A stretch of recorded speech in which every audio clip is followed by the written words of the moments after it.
Dear viewers, ladies and gentlemen, Assalamu alaikum, and a very good evening to you all. Welcome to our show, Scholar Alap, with Professor Tahmina Islam, who is currently working at the Department of Social Work, Shahjalal University of Science and Technology, Bangladesh.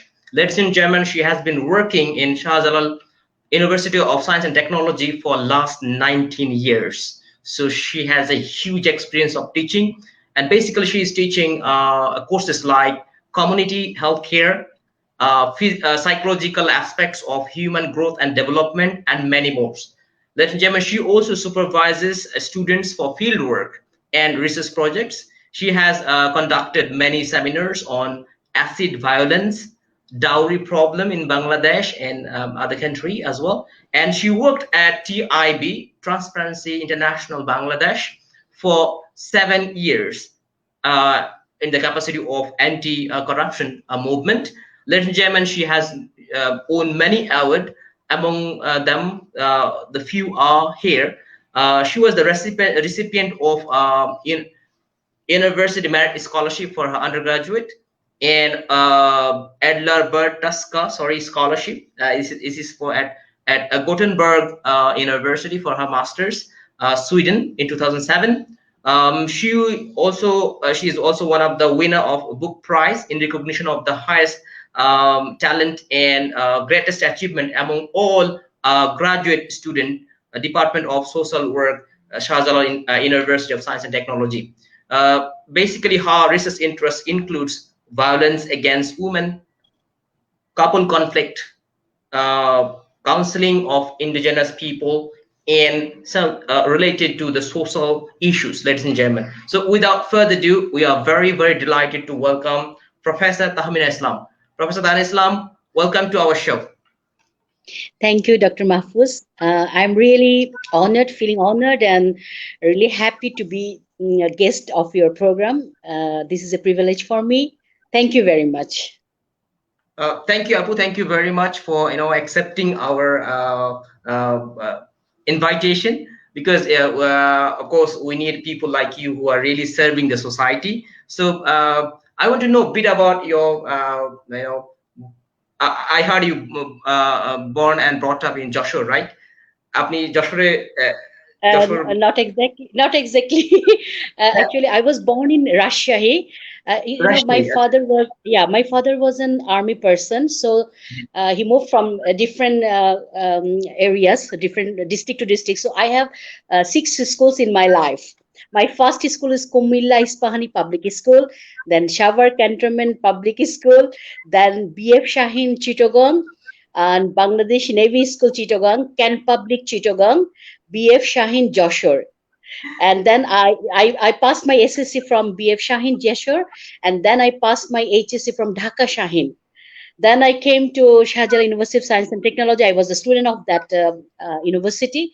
Later, I went to Gothenburg University, Sweden, and now I am the student of University of Malaya, Malaysia. I'm doing PhD here. So in this way, I have got 10 institutions in my life. Right. Thank you very much, Professor. Because I saw you passed from Shahin College, Joshua. Somehow I thought maybe maybe this is my mistake. Yeah. Thank you so much for clearing the air. Abu, I would like to know a few things about your current work. I'm very interested about your work is about violence against women, couple conflicts, and all sort of things, right? Just before we go on to that real world, let's learn a bit about the journey that you had in Gothenburg University, Sweden. কারণ আপনি বাংলাদেশেও পড়েছেন, আবার সুইডেনেও পড়াশোনা করেছেন। তো এই যে এক্সপেরিয়েন্সটা অ্যাজ এ উমেন, আপনি কি ধরনের এক্সপেরিয়েন্স পেয়েছিলেন, বা কালচারটা বা এনভায়রনমেন্টটা সব মিলিয়ে যদি একটু বলেন। প্রথমে আমি একটু বলে নেই, আমার যারা অডিয়েন্স আজকে প্রোগ্রামে, আমি কিন্তু অনেক senior, not that very young. So আসলে যেটা হয়, যখন আমি যে সময় পড়াশোনা করেছি তখন কিন্তু কম্পিউটারাইজড, এখন আমাদের স্টুডেন্টরা কি করে, পাওয়ার পয়েন্টে প্রেজেন্ট করে স্টুডেন্টরা, আমাদের সময় কিন্তু এরকম ছিল না। কাজে আমি একটু ব্যাকডেটেড টাইমের কিন্তু স্টুডেন্ট ছিলাম। সো যখন ইউনিভার্সিটি টিচার হয়ে গেলাম, ফার্স্ট স্বপ্নই তো ছিল যে বাইরে পড়তে যাওয়া। তো সেটা নক করতে করতে একটু লেট হলো। 2007-এ আমি ইউনিভার্সিটি সুইডেন গোটেনবার্গে আমি পড়তে গেলাম। এটা ছিল, আমি জাস্ট বলি যে এটা আমার খুব মানে এত ইন্টারেস্টিং জার্নি ছিল, আমি ইভেন জানতাম না যে আমাকে এত ঘন্টা জার্নি করতে হবে প্লেনে। আমি একদম একা একা, এবং আমি যে সোসাইটি থেকে বেরোচ্ছি, আমি সিলেটের মেয়ে। সিলেট খুবই কনজারভেটিভ একটা সিটি, এবং আমার আমি মানে যেহেতু মানে এই পরিবেশ থেকে একটা মেয়ে একা যে ইউরোপের একটা কান্ট্রিতে যেতে পারে, এটা আমার জন্য কোয়াইট চ্যালেঞ্জিং ছিল। বাট আমার family, my family was with me and my friends, they helped me a lot, gave me support, and with this mental support from my colleagues also, I just one day I just landed in Sweden. And এটা ছিল আমার জন্য আমার প্রথম বিদেশ ভ্রমণ, Sweden প্রথম বিদেশ ভ্রমণ। এবং আমি ওখানে যে কোর্সে, আমি 1 বছরের কোর্সে গেছি, ওখানে আমাদের 20টা দেশের থেকে 16টা স্টুডেন্ট আমরা ছিলাম। সো মানে এত আমার লাইফের বেস্ট টাইম হচ্ছে সুইডেন গোটেবার্গ ইউনিভার্সিটি 1 বছরের masters, international masters in social work, এই কোর্সটি পড়া। এবং সেখানে আসলে আমি বললাম না, আমার জীবনে বেস্ট টাইম ছিল। আমি এত দেশের বন্ধু পেয়েছি, এত চমৎকার ওরিয়েন্টেশন, পড়াশোনার মানে নতুনত্ব, প্রচুর চাপ কিভাবে নিতে হয়। এবং আমার থিসিস ছিল, যেটাতে আমি একটু পরে হয়তো কাপল কনফ্লিক্ট, এটাও খুবই মজার ইন্টারেস্টিং বিষয় ছিল। সো অ্যাজ এ হোল ওই ওই ওই লার্নিংটা আমার জীবনে অনেক কিছু শিখিয়েছে। বিদেশি ফ্রেন্ড বানানো, তাদের সাথে মেশার সুযোগ সুবিধা, একটা বাইরের পরিবেশে অ্যাডাপ্টেশন করা, দেন বাঙালির সাথে ব্যালেন্স করে, মানে everything, it was a great learning for me. Right, right. Thank you so much. Prof, I also would like to know a bit about the work-life balance and challenges faced by a woman in general. Because you brought up in Bangladesh, then you went to Sweden, you were there for some time, then you were in different part of Bangladesh, not only Sylhet, but also different parts of Bangladesh. So I'm sure you have witnessed many issues, many incidents that you basically talk about, and you have observed many people grown up right in front of you. So if you just share a bit of work-life balance for a woman. Yeah, what you want to know is in connection with your query, I had done a research on that particular issues as work-life balance also. So from that research, and also I had done a small thesis in Sweden that was couple conflict. I have found similar answer from Swedish society and Bangladesh. So the first problem is with child issue, especially when it is when married women, a married women employee engage herself in a work life, then she faced problems to rearing her child, balancing her job and family, getting support from her husband and in-laws, and huge pressure she has to. Though from my research that I have found that this pressure is getting lower day by day, but still a working woman has to face problem, because in Bangladesh we don't have child caring facilities from government like Europe, even Malaysia. You also have the facilities, but in Bangladesh we don't have enough facilities for working mother. So this is the first problem for a working mother or employee women to balance her family life, children and job. This is the first problems.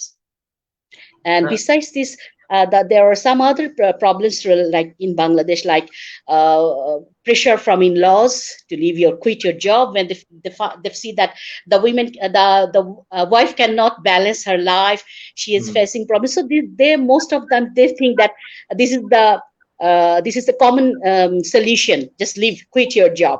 Still, a working mother has to face these types of pressure from her in-laws, not the husband all time. And at present, there is a good change in our society, that is the husband is helping, especially when he's with the educated husband, they try to help their wife. So in that case, the pressure becomes lower or less. So this is the good trends among the couple in these times. Prof, I was wondering, like, if Bangladeshi employers, including government and private sectors, if they provide, or if they're willing to provide childcare facilities, do you think more women will come forward to work? And that's one thing first. Absolutely. And then Absolutely. another one, true. Yeah, absolutely. Another one, I would add it, then you can just answer. The second question is, because it is expected that the woman means they must cook at home. They must cook. Whatever they do, even though they're a professor, whatever they do, at the end of the day, they have to come back and cook. So this is their job. So the concept of that woman must be cooking, if somehow the education, I think educated family I think bringing some change in the family. But of course, I'm sure if these things changes, then what do you think? The more women will be coming in harder jobs like in the banking sectors and all sectors apart from academia. Okay, thank you, Mahfuz. That I was sharing that the first thing is, yes, I have seen in Sweden, Norway, even in Malaysia, that if the government initiated baby care, daycare, childcare system with a considerable amount of money, I think more women will come to job sector, whether formal or informal. That should be they should be given priorities. Even in some NGOs like TIB, they have these types of facilities. Like some international organization, they have these types of facilities. Even in my university, recently we have initiated these types of facilities in our university, that our many colleagues come with the young babies and they can keep their babies there. And so I always and we the working women always feel that this initiative should be initiated by the government. Yeah, because we have some privately run organization, but these are very expensive. Only the rich women can afford. So they should be generalized, like European society. And number two is cooking issues. Like I always ask my mom, please teach your son to cook. Because when they go to foreign country, they face problems. But what I have observed when I was in Sweden, when I visited some of my Bangladeshi friends' house, I would wonder, like the husband always help their wife, and they are cooking. But this picture is not common in Bangladesh society. Still this cooking, this activities always, they feel that it is the solo work of a wife. But I have observed this change in Bangladeshi male who living in European society. Their mindset has been changed. And what I have also observed in Malaysia also, that husband cook. But still we have this. We don't have this mentality in Bangladeshi society. Still, we think that wife will cook. It's the only duty, and she has to take the responsibility. So mindset up should be changed, and it will be a little bit considerable to our wife, like who works in the banking sector, longer time they stay outside. So we should be a little bit generous. Professor, আপনি যদি দেখেন আমাদের সবচেয়ে বড় যে সেক্টরটা, private sector, হচ্ছে garments. এই গার্মেন্টস ইন্ডাস্ট্রির কিন্তু 70 to 80% বা তারও বেশি কিন্তু মহিলা কর্মচারী, এবং এদের আপনার কিন্তু বাচ্চা আছে অনেকের, বিবাহিত বা এরকম একটা। তাদের যদি এই যে চাইল্ড কেয়ার ফ্যাসিলিটিটা ব্যবস্থা করা যেত, বা এরকম একটা প্রেশার থাকতো যে you must provide the child care facilities, I am sure they would be more productive, maybe তাদের আরো মানসিকভাবে। এখন যদি প্রাইভেট যেই চাইল্ড কেয়ার গুলো আছে, ডেফিনেটলি তারা এফোর্ড করতে পারবে না, সম্ভব নয়, কারণ প্রচুর এক্সপেন্সিভ। তো এই জন্য যদি এটা কম্পালসারি বা বাধ্যতামূলক করা হয়, যেটা বিভিন্ন জায়গায় আছে, তা আমাদের যেটা একেবারেই এক্সপোর্টের যেটা একবার মেশিন, আমি বলবো যে মেন জিনিস, এটা হচ্ছে গার্মেন্টস। সেখানে যদি আমরা এই ফ্যাসিলিটিটুকু না যেতে পারি, বা এটা দেওয়ার ক্ষেত্রে আপনি যদি আপনার কি মতামত একটু যদি জানান। প্রথমত আমাদের কিন্তু সমাজসেবা অধিদপ্তরের একটা অ্যাক্টিভিটিস কিন্তু আছে, ডে কেয়ার সেন্টার। এটা কিন্তু কর্মজীবী নিম্ন আয়ের মায়েদের জন্য এরকম একটা ফ্যাসিলিটি আছে, এরকম একটা অ্যাক্টিভিটিস আছে। কিন্তু আমার মানে গার্মেন্টস সেক্টরে, আমি যদিও ওয়েল ইনফর্ম না, বাট আমার ধারণা যে গার্মেন্টস সেক্টরে এর ওয়াইডলি এরকম কিছু না। এবং আপনি ঠিকই বলেছেন যে আমাদের আয়ের একটা বড় অংশ আসছে গার্মেন্টস সেক্টর থেকে এবং ফরেন আয়ের, এবং সেখানে আমাদের ব্যাপক মানে মহিলারা সেখানে কর্মরত। কাজে এখানে যদি সরকার কোনো ল করেন, বা মানে গার্মেন্টস তাদের সাথে যদি নেগোসিয়েশনে আসেন এবং এ ধরনের কোনো ফ্যাসিলিটিস প্রোভাইড করা যায়, আসলে সেটা অনেক বেশি, আপনি ঠিকই বলছেন, অনেক বেশি প্রোডাক্টিভ হবে। কারণ এই মাদের লং টাইম তারা বাইরে থাকছেন। অনেক সময় অনেক মা আছেন দুধের বাচ্চাটাকে তিনি প্রপারলি ব্রেস্ট ফিডিং করতে পারছেন না, দুধটা দিতে পারছেন না। কাজে আমি মনে করছি যে গার্মেন্টস সেক্টর নিয়ে যারা কাজ করছেন, এই ইস্যুটাকে একটু তাদের অন্যান্য ফ্যাসিলিটিস বা অন্যান্য ওয়েলফেয়ার সাথে আসলে এই বিষয়টা যদি একটু চিন্তা করেন, এবং সরকারের উপর একটু আমাদের সাজেশন থাকবে যে এটা আসলে খুব ভালো একটা ওয়ে হতে পারে।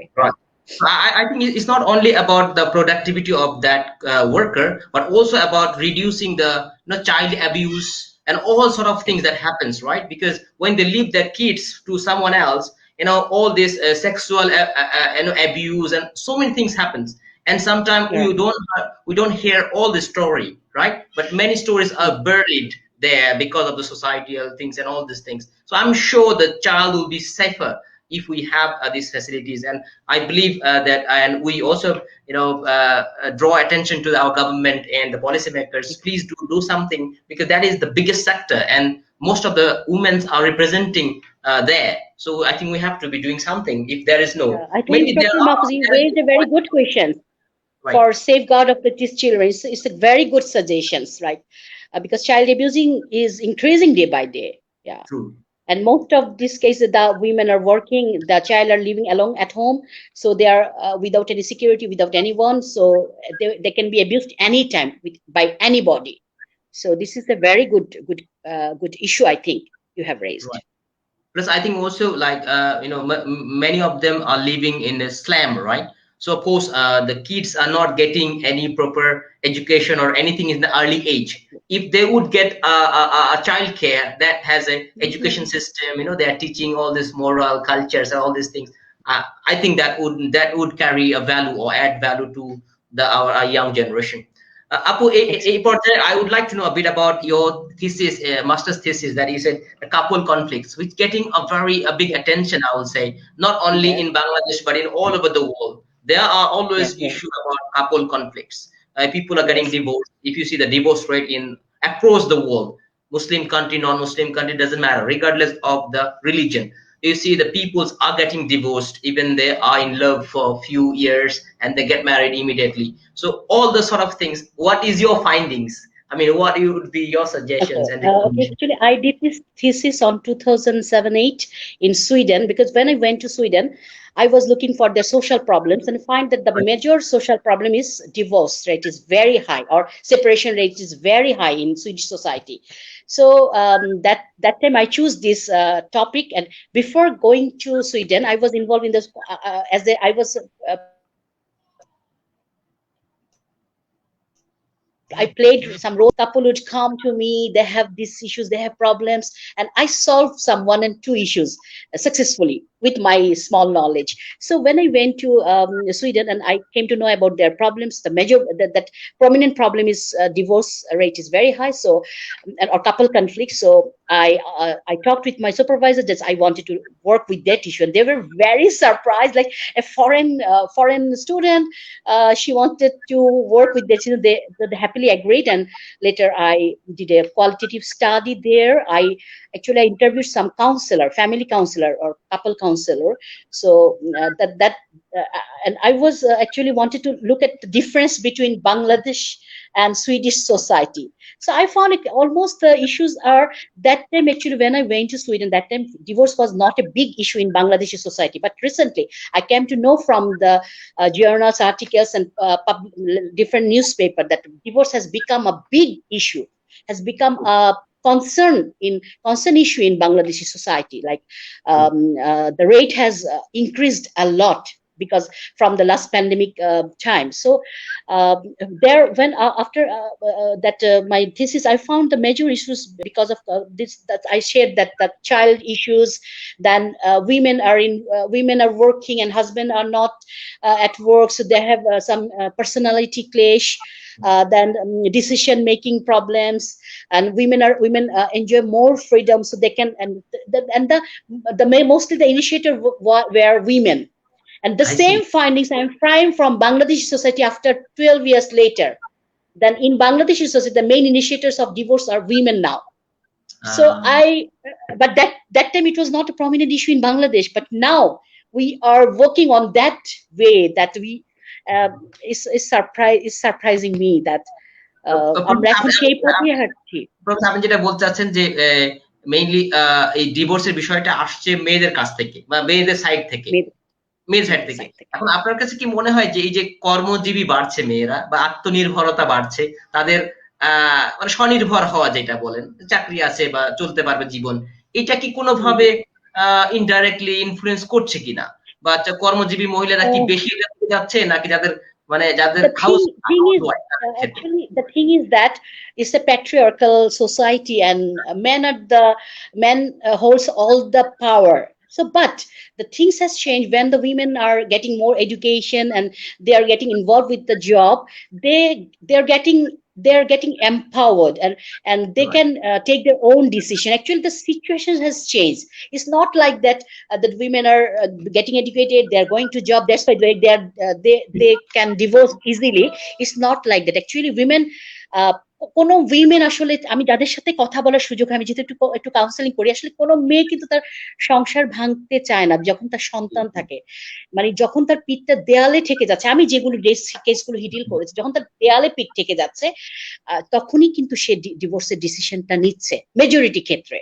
সো আমি এটা বলবো না যে উইমেনরা এডুকেটেড হয়ে যেই তারা খুব বেশি স্বাধীনচেতা হয়ে যাচ্ছে, এগুলো কিছু মানুষ এই কথাগুলো বলছে, কিন্তু আমার কাছে মনে হচ্ছে যে মানে আগে যেটা হচ্ছে মুখ বুঝে সহ্য করতেন, মা বাবারা বলতো মুখ বুঝে সহ্য করে নাও, but the situation has change. এখন উইমেনরা সেই মুখ, কারণ এখন কিন্তু সমস্যার প্যাটার্নটা চেঞ্জ হয়েছে। হ্যাঁ, এখন প্যাটার্নটাকে মানে এখন ডিভোর্সের কারণগুলো যদি আপনি দেখেন, the causes are totally different from 10 years back. যে এখন extramarital affairs ডিভোর্সের কারণ, এখন সোশ্যাল মিডিয়ার ইফেক্ট, এগুলো ডিভোর্সের কারণ। কাজেই এখন যখন একটা আগে হচ্ছে একটা ছেলেদের একটু কিছু ধরনের প্রবলেমস ছিল, তখন কি হয়েছে যে সেগুলো হয়তো বা আত্মীয় স্বজনরা বসেছে মিনিমাইজ করে ফেলেছে, হাজবেন্ড ঠিক হয়ে গেছে। এখন কিন্তু এমন সব ইস্যুস আসছে, there are new issues with the globalization process, I think so, যেখানে উইমেন এন্ড মেন, মানে সেখানে মেয়েরা এগুলোকে মানতে পারছে না, এবং যখন সে দেখছে যে তার দেয়ালে পিঠ থেকে গেছে এবং তার ডিগনিটিতে আঘাত পাচ্ছে, তখন কি করছে সে, যে মানে সেখান থেকে হয়তো সরে আসছে, যে ঠিক আছে আমার সিকিউরিটি আছে, আমি জব করছি, আমি আমার বাচ্চাগুলোকে নিয়ে আমি একটু ভালোভাবেই থাকি। বিষয়টা আমার কাছে মনে হচ্ছে যে অনেক ক্ষেত্রে আসলে বিষয়টা এরকম হচ্ছে। আরেকটা জিনিস আমি বলি, এটা আমার observation, not a research base finding, that is মিসম্যাচিং। মানে আমি এটা সিলেক্টিভ সোসাইটি প্রেক্ষিতে বলি, মিসম্যাচিং ইন দ্যাট সেন্স দ্যাট একটা ছেলে যখন বিয়ে করে তার ফার্স্ট প্রায়োরিটি থাকে সৌন্দর্য, বিউটিনেস, যে আমার একটা সুন্দরী বউ দরকার, আমি কিছু ঘটকালি করি সেটার প্রেক্ষিতে। আর মেয়েদের ক্ষেত্রে অনেক ক্ষেত্রেই থাকে যে মেয়ের ফ্যামিলি যে একটা মানে অর্থ মানে বর্ণ একটা রিচ হাজব্যান্ড, তাহলে বিয়ে কি হচ্ছে, সুন্দরের সাথে টাকার বিয়ে হচ্ছে, পাত্রের সাথে পাত্রের বিয়ে হচ্ছে না। তো এই ক্ষেত্রে কি হচ্ছে, এবং বিয়ের পর যখন দেখা যাচ্ছে শুধু আমি এই গুণটা দেখে বিয়ে করলাম, শুধু টাকা দেখে বিয়ে করলাম, পরবর্তীতে যখন দেখা যায় চিন্তা চেতনার মিলছে না, তখন কিন্তু আঘাত আসছে, তখন কিন্তু বাস্তবতা এসে দাঁড়াচ্ছে। হ্যাঁ, তখন আমি মনে হচ্ছে যে আমার সাথে আমার তো এটা ঠিক হয়নি, তখন হয়তো আমরা কিন্তু অন্য পথে যাচ্ছে, অন্যভাবে তার ই করছে। তো এটা আমার অবজারভেশন, আমার একান্তই পার্সোনাল মতামত যে মিসম্যাচিংটা হচ্ছে অনেক ক্ষেত্রে পরবর্তী সমস্যার জন্য। I think I agree with you that this can be one of the reason that why people are getting divorced, because of course the family will only agree if they know that the guy is working, you know, in a good institutions, or he has money. Doesn't matter what is the source of money, as long as he has money and he's rich. So the female side will be all right. At the same time, I think the guys normally, this is the first priority is the beauty. So but when they get married, and after some time, I think they find the in and out, she's not beautiful, she's only out beautiful, not in. So then they can't go alone. That's one. But Abu, how about when it comes to like a love marriage, right? We see there are cases that I think, apart from all sort of things, they are also getting married, you know, after being in love for quite some time, right? Then in that case also actually the same reason that I have mentioned earlier, like for love marriage, there is, I think I don't find something very special after getting married with love, because the same thing happening, like now the effect of such social media, extramarital adultery problems, these are also following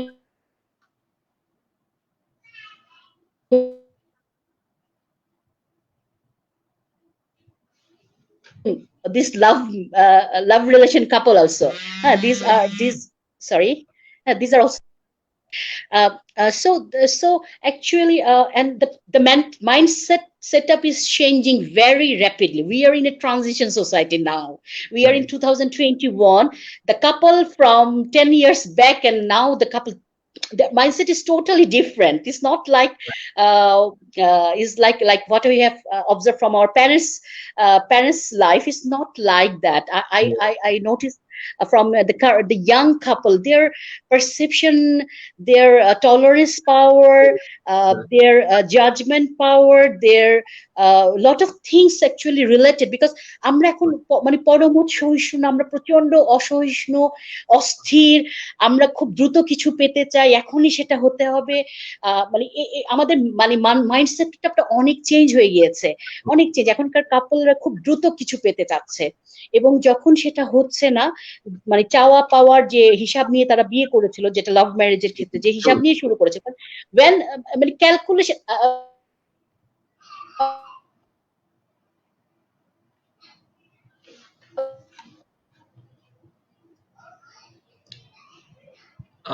Sorry, I think I'm losing you for some time. Sorry, viewers. I think we are having a kind of issues with the internet connection. Please wait. Thank you. Hello.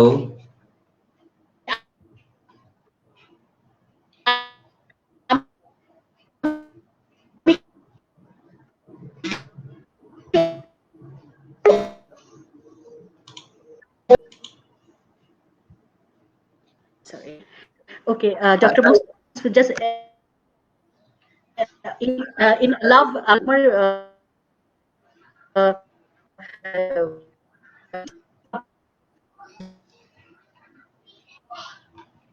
ভাঙন দেখে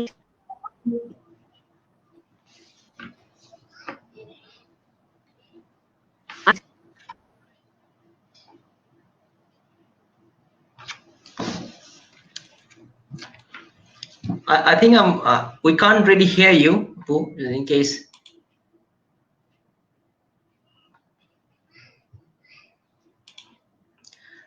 Sorry, ladies and gentlemen, please stay with us, because we'll be back with now Professor Tahmina Islam soon. I think we are having some issues with the internet connections. Please stay with us. Today we are discussing about the couple conflicts, counseling issues, the violence against women, and all sort of things. They are very interesting in nature.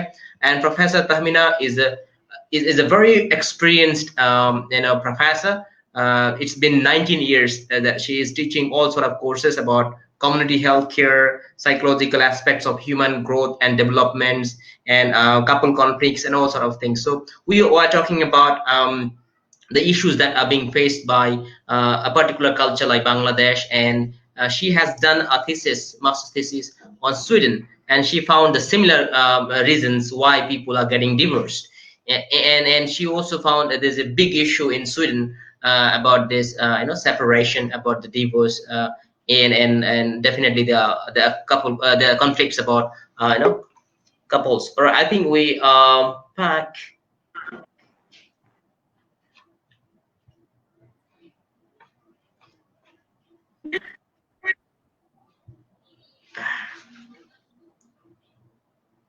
Sorry, Professor, we keep losing you. I think maybe the internet connection is weak.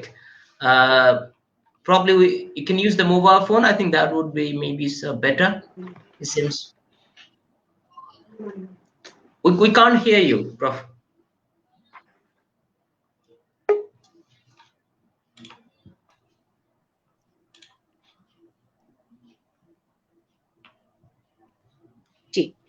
আমি একটু শেষ করি লাভ ম্যারেজের বিষয়টা। আমি যেটা দেখছি আমার অভিজ্ঞতায়, যে তাদের একসময় খুব ভালোবেসেই পছন্দ করে বিয়ে করেছে। সবচেয়ে দুঃখজনক যেটা, 14-15 বছর সংসার করার পর যে কারণে ভাঙছে, তারা কিন্তু 14-15 বছর আগের কাপল। হ্যাঁ, তখনকার যে মন মানুষ, কিন্তু তারা যেহেতু সংসারটা ভাঙছে মডার্ন কারণগুলোর জন্য। মডার্ন কারণ বলতে মানে এখনকার যুগে যে ইস্যুস গুলো জন্য সংসার ভাঙছে, এটাই দুঃখজনক, যে তারা যে কমিটমেন্ট থেকে সংসার শুরু করেছিলেন কিন্তু ভাঙছে রিসেন্ট যে মানে নেতিবাচক যে বিষয়গুলো সংসার ভাঙার জন্য দায়ী, সেগুলোর কারণে। সেই অ্যাডাল্টারি প্রবলেমস, আর সোশ্যাল মিডিয়া, আর ভালো লাগছে না, বা মানে কোনো কারণে অ্যাডজাস্টমেন্ট হচ্ছে না, এগুলো যেটা হয়তো মানে নর্মালি একটু একটু চিন্তা করে, এবং অনেক ক্ষেত্রে যেটা হচ্ছে যে বাচ্চা রেখে যখন তারা ডিভোর্স দিচ্ছেন, Oh, আসলে yes, yes. আমরা সবাই জানি যে এটা মানে আসলে ডিভোর্সটা তো হাজবেন্ড ওয়াইফের জন্য not bad something, I don't agri, যে আমি খুব খারাপ কিছু না, কিন্তু আসলে যেটাই হোক এটার সাফারার হয় বাচ্চারা, যখন True. সংসারে এক বা দুই বা তিনজন বাচ্চা থাকে, এটা Right, আসলে right. বাচ্চাদের অনেক এফেক্ট করে। Exactly. So I also agree with you that whatever decision we make because of, I mean, out of our will, we might have a right, but when it comes to, our children, then definitely I think sometimes we compromise. That's why many people do compromise because they have a kids. And we also notice, if you look at our earlier generation, I think Generation X, they did a lot Mhm. of sacrifice. They tolerated a lot of things. I mean, just to keep that marriage I'm continuing. interrupting you, Dr. Mahfuz. Like No, no from my problem. research on 2007 from Swedish, that time when I asked any counselor why they go for divorce, that time Right. they would answer me like that. You know, me, my dear, divorce is not bad at all. This better Right. to live on a always conflicting situation. Is better to separate.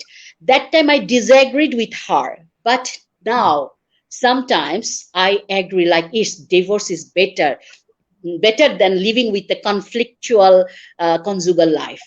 If you can maintain with your children properly, if both the parents are concerned about their children, so it will not hamper, I think, because I'm following this Swedish recipe now. But what I have observed 12 years earlier, now this is I'm observing in my society after 12 years. So from that time, what I disagreed with my counselors that time, but now I am agreed that when I see some very critical situation, I think divorce is better. Better you split up. Right. Professor, you have established a counseling center at Shah Jalal University of Science and Technology. I mean, you are the pioneer establishing the center. So the counseling. So, I mean, to what extent do you believe that this counseling helps? Whether it is about women conflict, whether about couple conflict, whether about I'm students' I'm mental sharing problems. a small. Okay, I'm sharing a brief history before to establish my counseling center. Actually, I came back Bangladesh in 2008 and rejoined my faculty. That time, I found that a new course oriented in my master's syllabus, that is counseling and social work, is from psychology department. And that time, this course was offered to me.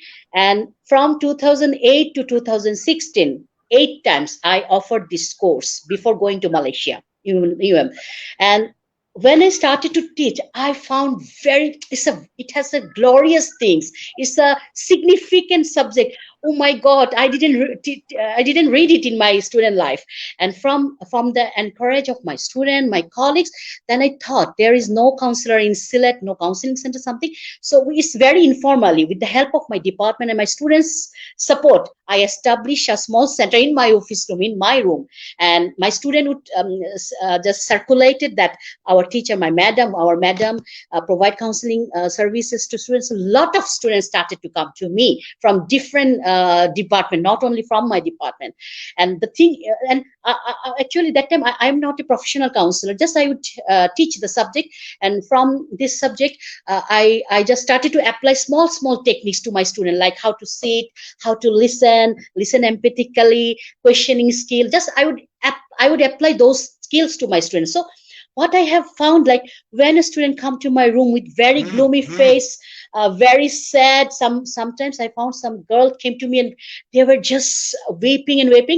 And after 1 hour session, when they left the room, I was I become more encouraged, like they're smiling and they're feeling relaxed. So then I thought that yes, counseling works.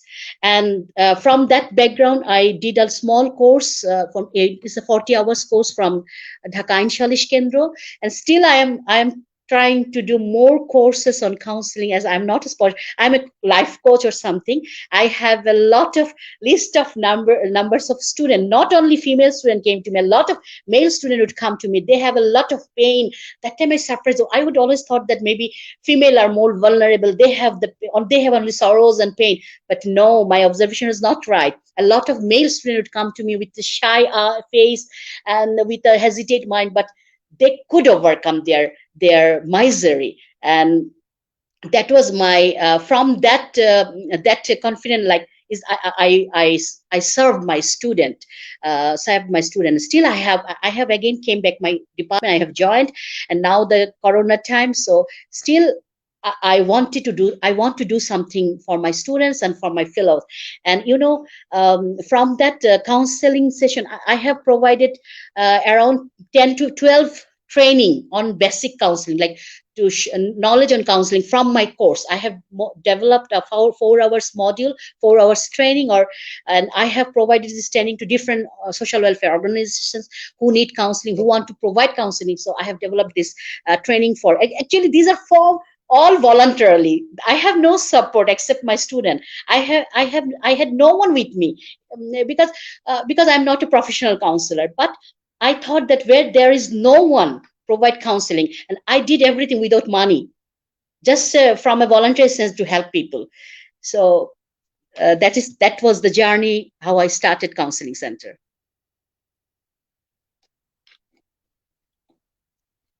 Could you unmute? Yeah, sorry.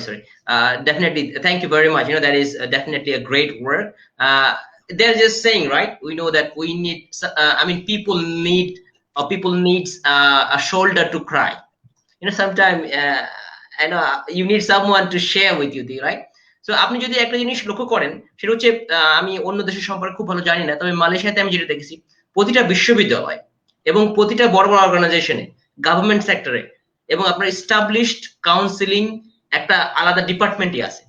এবং কাউন্সিলরদের একেবারে প্রতিশ্রুতি, এখানে councillor এত বেশি আমি দেখেছি, আপনি মানে গুগলে দেখলে যে কি পরিমাণ কাউন্সিলিং আপনার সার্ভিসেস এখানে অ্যাভেলেবল, এটা আমি দেখেছি এবং কাজ।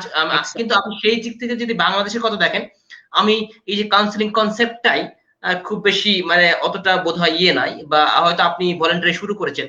তা আপনি কি মনে করেন যে আসলে আমাদের যে পরিমাণ এই যে কাপল কনফ্লিক্ট হচ্ছে বা ডিভোর্সের বিষয়গুলো আসছে, সবগুলো যে জেনুইন কারণে ডিভোর্স হচ্ছে এমন কিন্তু নয়।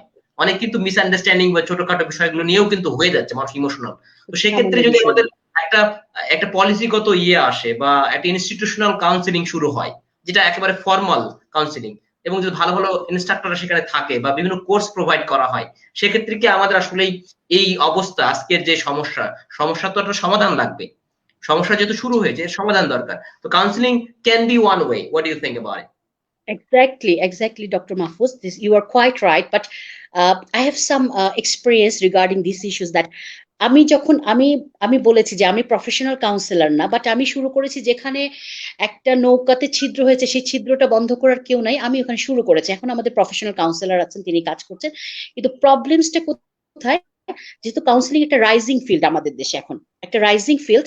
এটার যেমন অনেক ক্ষেত্রে আমি কাপল কাউন্সিলিং করতে যেটা হয়েছে, যেমন ওয়াইফ আসলে হাজবেন্ড আসছেন না, কাউন্সিলিং এর ক্ষেত্রে কিন্তু দুইজনকেই দরকার। আপনি যেটা বললেন যে হাজবেন্ড ওয়াইফের প্রবলেম, এটাও ঠিক যে এমন কিছু সংসার ভেঙেছে যেখানে খুবই মাইনর কিছু কারণে, তো কাউন্সিলিংটা অবশ্যই প্রয়োজন। এবং কাপল সমস্যাগুলো সমাধানের ক্ষেত্রে, ম্যারিটাল প্রবলেমস এর ক্ষেত্রে অফকোর্স একটা গুড ভূমিকা রাখবে। বাট প্রবলেমস কথা হচ্ছে বললাম, এটা রাইজিং ফিল্ড, এবং এটা হচ্ছে সাইকোলজি একটা কি হচ্ছে, এটা ঢাকা বেস সার্ভিস গুলো মূলত ঢাকা বেস। থার্ড একটা জিনিস, আমি জানি না কাউন্সিলর আমাকে এখন পেটাবে কিনা, আমার ফেসবুকে অনেক কাউন্সিলর বন্ধুরা আছে, যে এটা টু মাচ এক্সপেন্সিভ। যেহেতু এটা রাইজিং ফিল্ড, অ্যাটলিস্ট এই স্টার্টিং টাইমে যখন এটা রাইজিং হচ্ছে, মানুষকে জানানো, মানুষ আসবে, আমার মনে হয় যে সার্ভিসটা আমরা রেশনালি একটা ওয়েতে নিয়ে আসে। কারণ আমি যে ট্রেনিং গুলো করি এগুলো খুবই এক্সপেন্সিভ, এবং আমাকে ঢাকায় যে করতে হয়, কিংবা আমি যাদেরকে রেফার করি, এটা আসলে বেশ এক্সপেন্সিভ একটা। এটা ঠিক আছে, যুক্তিটাও আছে, বাট যখন এটা রাইজিং ফিল্ডে আছে, যখন এটা প্রয়োজনীয়তা আমি স্ট্যাবলিশ করব, সেক্ষেত্রে আমি মনে করি যে কাউন্সেলিং এ যারা আছেন, যারা সাইকোলজিস্ট আছেন, জিনিসটা একটু চিন্তা করে। কারণ এখন স্প্রেড করা, যে মানুষ যাবে, মানুষ কাউন্সেলিং মুখী হবে। কারণ বেশিরভাগ ক্ষেত্রে মানুষ কি করে, সাইকিয়াট্রিস্টের কাছে যাচ্ছে। আমি দেখছি তার হয়তো সমস্যাটা আসলে সাইকোসোশ্যাল, কিন্তু সে যখনই সাইকিয়াট্রিস্টের কাছে যাচ্ছেন, সাইকিয়াট্রিস্ট তাকে ওষুধ দিয়ে, ড্রাগ দিয়ে ট্রিটমেন্ট করছেন, যেটা তার আসলে অনেক ক্ষেত্রে তাকে পুরোপুরি তার হিলিং করছে না, তার এট এ টাইম কাউন্সেলিংটা দরকার। তো সেক্ষেত্রে এটা আমার একটা ব্যাপার, যারা কাউন্সেলিং করছেন, যে এই বিষয়টা নিয়ে একটু চিন্তা করা, যে আগে ওয়াইড স্প্রেড করা। সেকেন্ড হচ্ছে, অনেক ক্ষেত্রে আমি বলি, আমাকে আবেগের বশবর্তীতে আমার স্টুডেন্টরা অনেক প্রোগ্রামে ইনভাইট করে মানে প্রফেশনাল কাউন্সিলর বলে ফেলে, বা আজকে আপনি কিন্তু যে একটা প্রথমে আমাকে যে একটা মানে করেছেন সেখানে আপনি কাউন্সিলিং সাইকোলজি, কারণ আমি এত বেশি কাউন্সিলিং এর সাথে জড়িয়ে গেছি যেটা করছে, কিন্তু এতে অনেকেই কমেন্ট করেছেন যে উনি তো কাউন্সিলর না। তো আসলে এই মনোবৃত্তি থেকে বের হতে হবে। আমি 8 বছর একটা কোর্স করাচ্ছি, আমি কিন্তু প্রফেশনাল কাউন্সিলর না, আমি টাকা নিয়ে কাজ সেবা দিচ্ছি না, আমি কোনো সেন্টার খুলে বসিনি। আমি বলেছি আমাদের সিলেটে কোনো কাউন্সিলিং সার্ভিস নেই বা কিছু নেই, সেই জায়গাতে আমার ছোট জ্ঞান দিয়ে আমি যতটুকু পারি আমার জায়গা থেকে মানুষকে সেবা করছি। আমি কখনো দাবি করছি না আমি একজন প্রফেশনাল কাউন্সিলর। কাজেই এবং আমি অনেকগুলো কোর্স করতে যে বলা হয়েছে আপনি কি মানে কাউন্সিলিং ব্যাকগ্রাউন্ড হতে হবে, সাইকোলজি ব্যাকগ্রাউন্ড হতে হবে। আমাদের সোশ্যাল ওয়ার্ক আমরা 3টা কোর্স করাই, তো 3টা কোর্স করার পরও যদি কেউ আমাকে অ্যাকসেপ্ট করছেন না, তাহলে তো আসলে এটা রিজিট হয়ে যাচ্ছে আর কি। এটাকে একটু ওপেন করা দরকার। আপু আমার মনে হয় একটা বিষয় প্রফেসর, যেটা আমার মনে হয় শুধু আপনার এই এরিয়াতে নয়, আমি আরেকটা একটু বলি, একটু সেন্সিটিভ বিষয়টা, যদি আপনি কখনো মাদ্রাসায় না পড়ে থাকেন, আপনি কখনো মাদ্রাসায় পড়েননি, যদি আপনি কোনো হয়তো আপনি ইসলামিক শিক্ষা নিতে পারেন, আপনি বিভিন্ন জায়গায় মাদ্রাসায় না গিয়েও শিক্ষা নিতে পারেন, যদি আপনি কোনো ফতুয়া দেন বা ফতুয়া না দিলে হয়তো মনে করেন এমনি ইসলামের কথা বললেন, অনেকে দেখবেন বলে যে আপনি কি মাদ্রাসায় গেছেন কখনো, আপনি যে কথা বলতেছেন, মানে এই যে আমাদের একটা সেট আপ হয়ে গেছে যে ওখানে না গেলে এটা করা যায় না, নট নেসেসারিলি। এই যে আপনি দেখেন জাকির নায়কের কথা অনেকে, he didn't go to madrasa doesn't mean that he doesn't have the knowledge. এই যে আমাদের এই জায়গা থেকে আমরা বের হয়ে আসতো, সেটা যেই ক্ষেত্রে হোক না কেন, সেটা রিলিজিয়ান হোক না কেন, সেটা সাইকোলজির ক্ষেত্রে হোক না কেন, সেটা অন্যান্য প্রফেশনাল হোক না কেন, আমরা যদি কেউ এগিয়ে আসে আমাদেরকে হেল্প করতে হবে, না পারলে অ্যাটলিস্ট এনকারেজ করা উচিত। আর আরেকটা বিষয় আপনাকে একটু শেয়ার করতে চাচ্ছি, যেটা আমাদের দেশে করা যায় কিনা। আমি ইউএমএ যেটা লক্ষ্য করেছি, ইউনিভার্সিটি মালয়াতে যেটা লক্ষ্য করেছি, যদি কোনো স্টুডেন্ট খারাপ পারফরমেন্স করে, if they have a bad grades, separately if they have a bad grades for 2 consecutive semester, then or they are not coming classes, then we have to notify them, and these students, that those particular students will be sent to counseling department or for counseling. So I think, I don't know whether we have these things in Bangladesh or not. যদি আমাদের এরকম থাকে যে কোন student performance করছে না বা তারা আসছে না বা ড্রাগের সাথে জড়িয়ে গেছে বা কেন আসছে না সেই ইউনিভার্সিটিতে, তো এই স্টুডেন্ট গুলোকে আইডেন্টিফাই করে ইউনিভার্সিটি যদি একটা কাউন্সিলিং ডিপার্টমেন্ট থাকে, সেখানে তাদেরকে কাউন্সিলিং দেওয়া উচিত। যে তুমি, আমার মনে হয় it works, I don't know, it work in Malaysia, but I don't know whether it will work in Bangladesh. আমি totally agree with you, and Dr. Mahfuz, what I have done while I was in UM, I went 2 times to professional counsel, actually the student of UM who provide counseling, free counseling, because just that time I was in very stressed situation with my study load, and that time corona was just outbroke that time, so I was so depressed, and one day I knocked someone and I really felt better. I really felt better, and just I wanted to also observe how they worked. Actually it was very nice experience for me. So আমি জানি আমার even আমার university কিন্তু last 10 বছরে অনেকগুলো student suicide করেছে। তো আমাদের ক্ষেত্রে কি সমস্যা, আমাদের পাবলিক ইউনিভার্সিটি এত হিউজ স্টুডেন্ট যে একজন টিচারের পক্ষে আসলে মানে 80টা, আমাদের ক্লাসে 70 থেকে 70 থেকে 80 স্টুডেন্ট উই হ্যাভ। সো অনেক ক্ষেত্রে আসলে মানে বের করা কেন আসছে না, আমরা করি আমাদের জায়গা থেকে খুব করি, বাট এটা ক্ষুদ্র পরিসরে করা হয়। এখন আমাদের নতুন করে স্টুডেন্ট অ্যাডভাইজার নিয়োগ করা হয়েছে, প্রতিটা ডিপার্টমেন্টে প্রতি বছরের জন্য 2 জন স্টুডেন্ট অ্যাডভাইজার থাকবে। আই থিঙ্ক যে অ্যাটলিস্ট তারা এই বিষয়গুলো নোটিস করবেন, এবং আমাদের অনেক স্টুডেন্টরা কিন্তু পড়াশোনার চাপে প্রতি বছর অনেক স্টুডেন্ট সুইসাইড করছে, আরো আদার্স ইস্যুর কারণে আসছে, এবং তারা কিন্তু যাচ্ছে না কাউন্সিলিং এ। আমাদের কিন্তু কাউন্সিলিং আছে কিন্তু যাচ্ছে না। কাজে এই কাউন্সিলিংটাকে জনপ্রিয় করার জন্য কিছু ইনিশিয়েটিভ প্রশাসন নিতে পারেন, যে ডিপার্টমেন্ট গুলো, এবং ওই যে শুধু মনে করি যদি কাউন্সিলিংটা শুধু আমার কাজ, মানে এক সার্টেন কাউন্সিলর আছেন তিনি করবেন, একজনের পক্ষে কিন্তু পুরো ইউনিভার্সিটি 12,000 স্টুডেন্টকে ট্যাকেল দেওয়া সম্ভব না। সেক্ষেত্রে যেমন আমি আমার ডিপার্টমেন্ট, আমরা সাইকোলজি না, but we social work department can provide this services. So I think that we have to think from broad perspective. আমরা ওই যে ন্যারো মাইন্ড থেকে বের হতে হবে যে আমার একার পক্ষে আমি সবাইকে ট্যাকেলতে পারবো, আমি যদি কোনো ডিপার্টমেন্টের হেল্প নেই, এই টিচার এই কাজগুলো করছেন, অমুক টিচার, আমরা একটু ইনভলভ করতে পারি। প্রশাসন যখনই দেখছে যে আমাদের যেমন স্টুডেন্ট ওয়েলফেয়ার একটা অর্গানাইজেশন আছে, প্রক্টর অফিস, সেখানে স্টুডেন্টরা যায় কিন্তু তাদের অনেক সমস্যা। আমি দেখেছি যে সুইসাইডের ক্ষেত্রে একটা মানুষ সুইসাইডের আগে কিন্তু সে নানা সিমটমস দেখা যায় তার মধ্যে, সে অ্যালিনেট করে ফেলে, সে কখনো কোনো জায়গায় বলে আলতো। তো আসলে ফ্রেন্ডসরা খুব ভালো পিয়ার, ফ্রেন্ডসরা যদি এটা নোটিস করে, আমার ডিপার্টমেন্টে কিন্তু আমার কাছে অতীতে অনেকেই আছে, ফ্রেন্ডসরা এসে আমাকে লুকিয়ে বলেছে, ম্যাডাম ওকে প্রবলেম, ম্যাডাম ওর এই সমস্যা হচ্ছে, ম্যাডাম আপনি কথা বলেন। আমি যে আসছি ম্যাডাম আপনি বলবেন না, আমি কিন্তু তাকে ডেকে আনছি, তাকে কথা বলেছি, এটা করেছি আমরা। কাজেই এই বিষয়গুলো আসলে কি আমাদের যদি কিছু সেশন নেওয়া হয়, কিছু প্রোগ্রামস থ্রো করা হয় আমাদের জেনারেল স্টুডেন্টদের জন্য, স্টুডেন্টরা বুঝবে কাউন্সিলিং এ কেন যাবে। কারণ সে আমার রুমে এসে অনেক স্টুডেন্ট বলতো ম্যাডাম দরজাটা লাগাই দিই, আমি যে আপনার রুমে আসছি মানুষ আমাকে নিয়ে আমার ফ্রেন্ডরা হাসাহাসি করবে যে আমরা আসলে কাউন্সিলিং এর জন্য আসছি।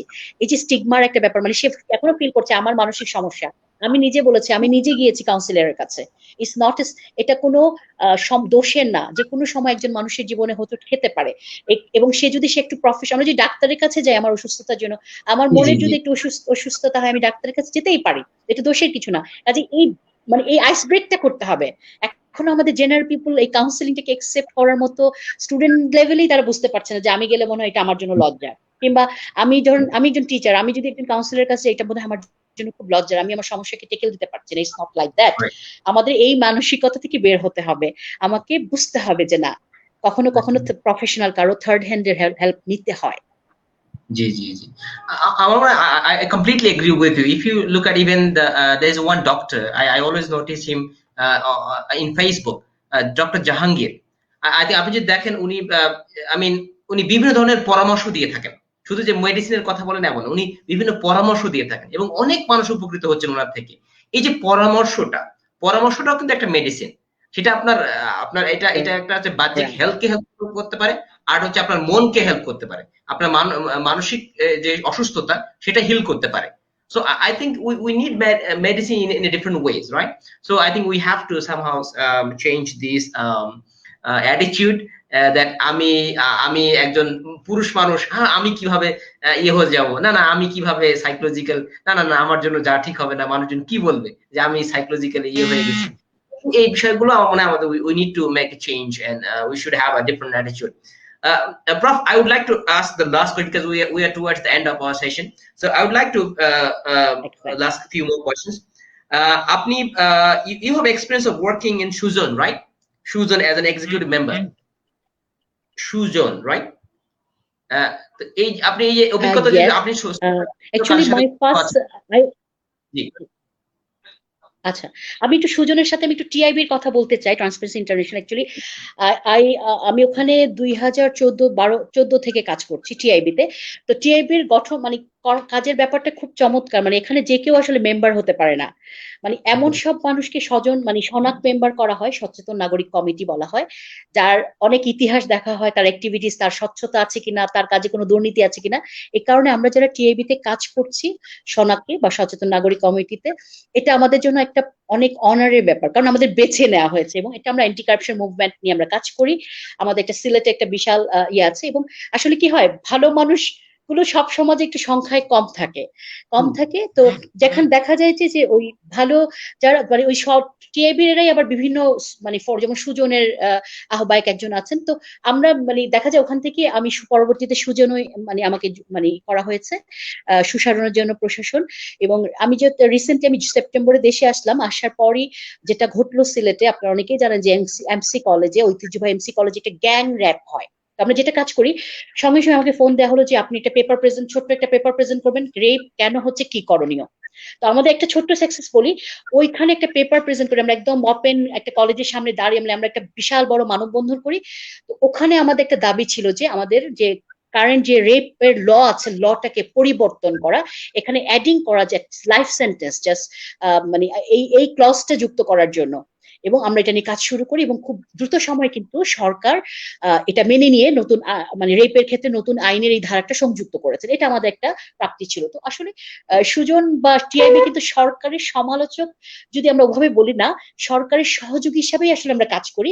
সরকারের ভুল ত্রুটিগুলো আমরা একটু ধরিয়ে দিচ্ছি, কোন জায়গায় তারা আরেকটু সচেতন হবেন।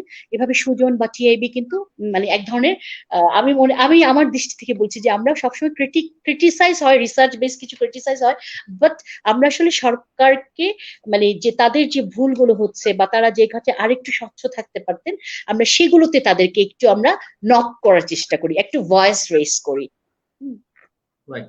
Professor, I mean, you also had a research interest about the violence against women, right? It's like acid violence, and then dowry problem. So if you have some findings, if you have some experience about the acid violence or dowry problem, if you would like to share some. Okay, let me thank you. Yes, yeah, thank you. Okay, thank you very much, doctor. Actually, I have mentioned that I am at the brink of my PhD. Just I'm writing my PhD thesis. I'm at the end. I'm just going to finish, inshallah, very soon. So Yes, my yes. topic is acid violence. Yes, my Oh, topic is acid violence. The acid crime had become a peak on 2000, nearly like these times.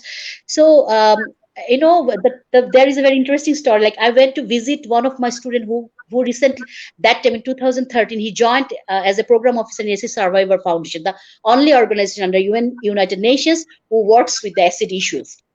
After visiting, actually, I when I went to Dhaka city, I visited my students who work in different organizations. It's one of my motto. I like to.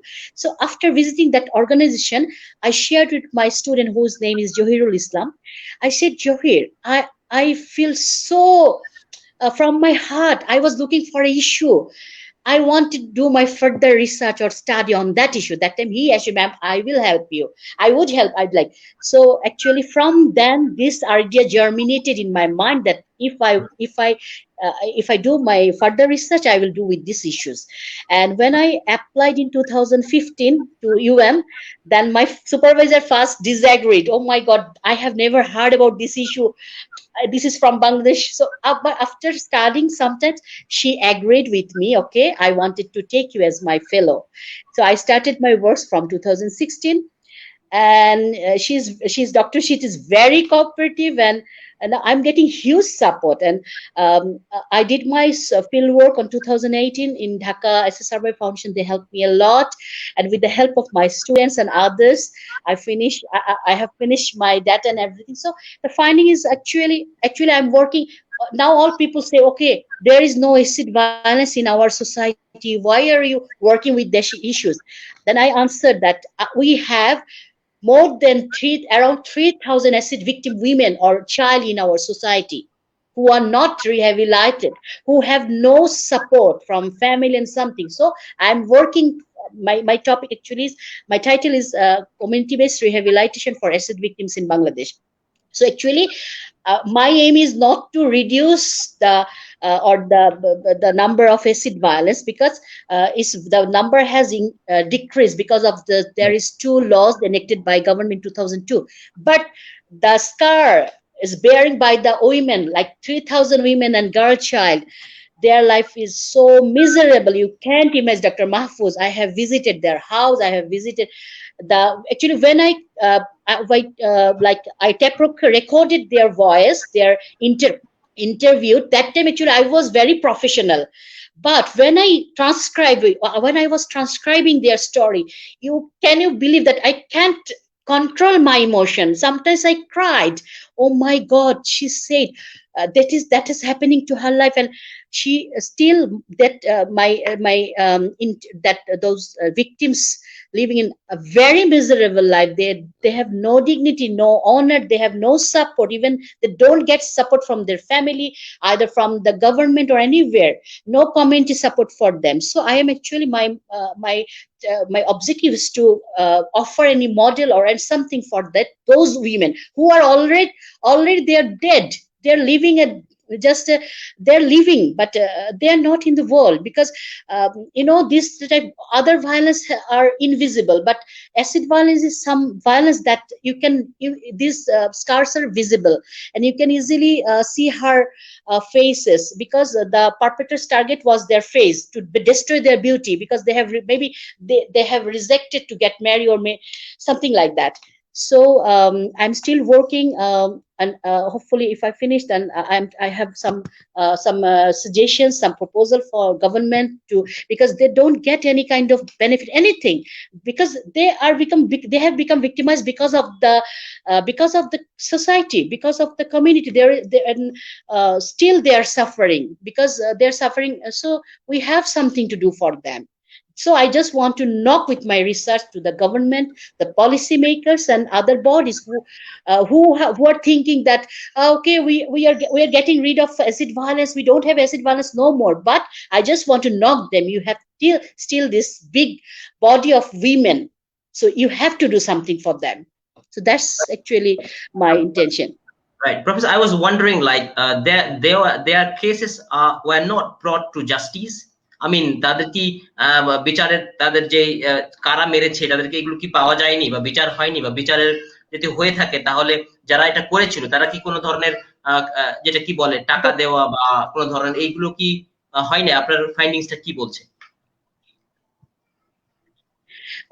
The irony, I had 10 victims, but I have interviewed, I did work with the 10 in-depth interviews, but the irony is that তাদের বিচার হয়েছে আজকে 10 বছর 15 বছর 20 বছর, কিন্তু সে Bailey কোনোভাবে বের হয়ে গিয়েছে। পারপেট্রাসটা বেশিরভাগ ক্ষেত্রে পারপেট্রাস তার হাজবেন্ড বা খুব নিয়ার ওয়ান বা ক্লোজ ফ্যামিলির মেম্বার্স, বাট তারা কোনোভাবে বেইলে বের হয়ে গিয়েছে, আইনের কোনো কিছু ফাঁক ফোকর দিয়ে বের হয়ে গিয়েছে এবং কোনো কাছে কম্প্রোমাইজ করে ফেলেছে, because most of the victims are very poor background, and there I have found some victims, they are so stubborn that they didn't compromise. তাদের ফ্যামিলি প্রেসার করেছে, সোসাইটি প্রেসার করেছে, they didn't compromise, মাথা উঁচু করে বেঁচে আছে যে মরবো বাট আমি কম্প্রোমাইজ করবো না, কিন্তু কোনো ক্ষেত্রে তারা কম্প্রোমাইজ করেছে, ফ্যামিলি প্রেসার, ইভেন জাজ লয়ার তাদেরকে কম্প্রোমাইজ করতে বলেছে, বিকজ তাদের কথা হলো যে তুমি আর গরিব মানুষ বিয়ে টিয়ে হবে না, কি করো, কম্প্রোমাইজ করে ফেলো, পারপেট্রাসকে বিয়ে করে ফেলো।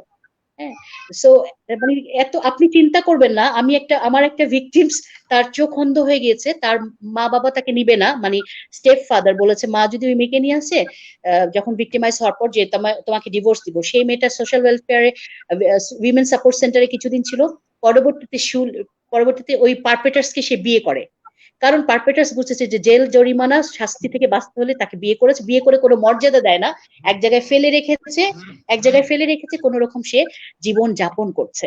এই মেয়েটা রিসেন্টলি মা হয়েছে 2 বছর, মানে কিছুদিন আগে, তার যে কি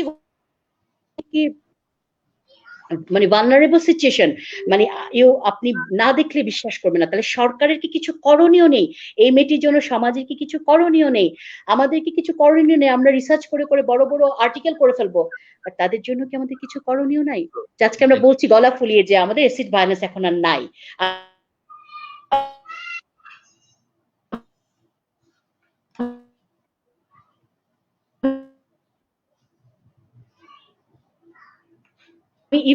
ইভেন সোসাইটিতে নাই। আমাকে অনেক রিসার্চার এই ধরনের কমেন্ট করেছেন, আই ডোন্ট বদার, আমি জানি আমি কি করছি। হ্যাঁ, প্রফেসর, যদি আপনি একেবারে আমরা শেষের দিকে চলে আসছি, we are towards the end of our show, আমাদের যারা ইয়াং জেনারেশন, যারা জেনারেশন ওয়াই বা মিলেনিয়ালস, আপনি যেভাবে একজন প্রফেসর হয়ে আপনার পড়ানোর পাশাপাশি সমাজের দায়িত্ব নিচ্ছেন, সুজনের সাথে যুক্ত আছেন, টিআইবির সাথে যুক্ত আছেন, এবং অনেকগুলো, আমি আপনার সিভি যখন দেখলাম, আমি দেখলাম যে আপনি এত পরিমাণে এঙ্গেজ সমাজের মানুষের জন্য কিছু করার জন্য। তো সেই জায়গা থেকে আপনি আমাদের ইয়াং জেনারেশনের জন্য, যারা অনেক সময় ফ্রাস্ট্রেটেড, শুধুমাত্র চাকরি বেসড বা লাইফে শুধু একটা চাকরি পেতে হবে এটাই, মানে এর বাইরে আর কিছু করা যাবে না, একটা চাকরি হয়ে যাওয়ার পরে ওটুকুই, আমি চাকরি পাচ্ছি, সরি আমি বেতন পাচ্ছি, আমার চাকরির জীবন চলে যাচ্ছে, দ্যাটস ইট। আমি কে খেলো না খেলো, সমাজের কি হলো না হলো সেটা নিয়ে আমার মাথা ব্যথা নেই। এই সমাজের জন্য আপনার মেসেজটা যদি থাকে, আপনি আমাদের একজন অভিভাবক, আমরা শেষ পর্যায়ে চলে আসছি, একটু বাংলায় বলি যে আমার একটা ছোটবেলা থেকে কিছু স্বপ্ন লালন করি আমরা সবাই কম বেশি, তাই না? ডক্টর মাহফুজের একটা স্বপ্ন আছে, আমি এটা করব ওইটা করব। আমরা বড়বেলা হয়ে যখন খুব সাকসেসফুল কেউ হয়ে যাই, আমরা ওই স্বপ্নটাকে ছেড়ে দেই।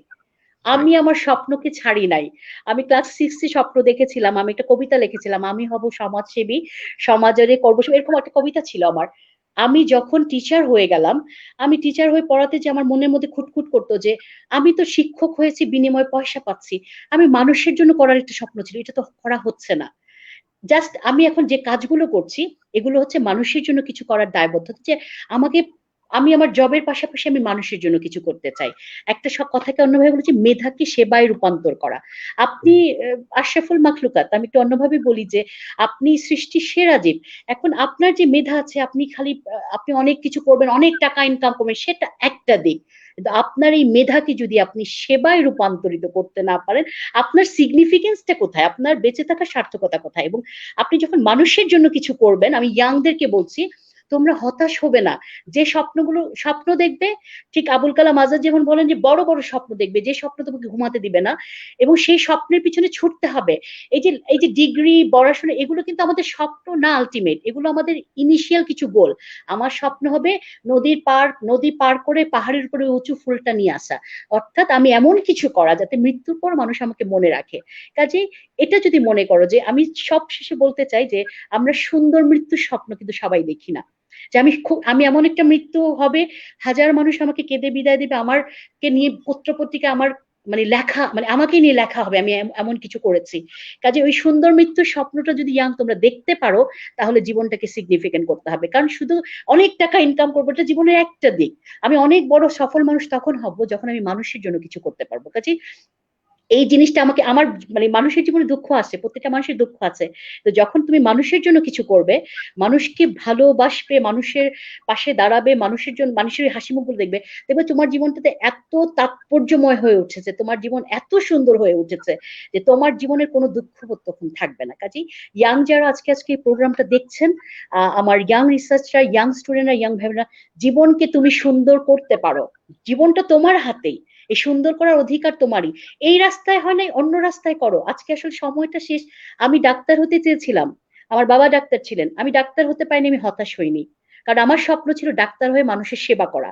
আমি যখন সোশ্যাল ওয়ার্কে পড়তে আসলাম, আমার সাবজেক্টের সম্পর্কে ধারণা ছিল না, সায়েন্স থেকে আর্টসে আসলাম, যখন দেখলাম এটা মানুষের কথা বলে, আমার মনে হলো তাহলে তো আমার স্বপ্ন ছুতে সমস্যা নাই তো।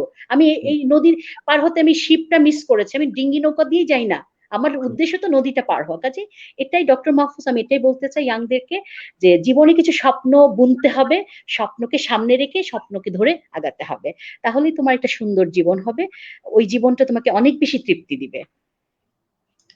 প্রিয় দর্শক, আমার মনে হয় আমার নতুন করে কিছু বলার কথা মানে বলার দরকার নেই। আমাদের প্রফেসর উনি যেভাবে কথাগুলো বলেছেন, আমার মনে হয় আমাদের ইয়াং জেনারেশনের জন্য একটা বড় মেসেজ।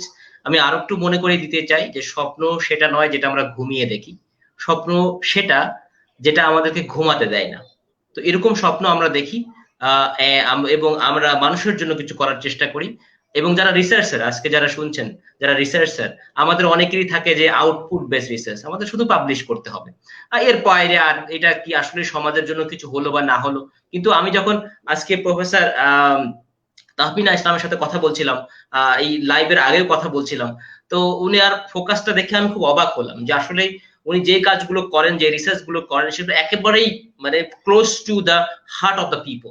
এই যে মানুষের হৃদয়কে ছোঁয়া, এই যে মানুষের মানে কান্নাগুলো, মানুষের ভিতরের আহাজানি গুলোকে শুনে সেগুলো সমাজ পরিবর্তনের জন্য পলিসি তৈরি করা, এই যে জিনিসগুলোর জন্য আমাদের চেষ্টা করতে হবে। আমরা যে যেই লেভেলে থাকি না কেন, আমরা যারা ফাইন্যান্সে আছি চেষ্টা করতে পারি মানুষের ফাইন্যান্সিয়াল ইনক্লুশন নিয়ে কথা বলতে পারি, আমরা যারা সমাজ নিয়ে আছে, যারা ফিজিক্স নিয়ে, সবারই কিন্তু সুযোগ আছে সমাজকে সেবা করার। So I would like to invite you all, ladies and gentlemen, please join me, please join us, please join Professor Tahmina Islam. We have lot to do, we have lot more to give back to the society. It's time to give back. So I think we got to be working hard.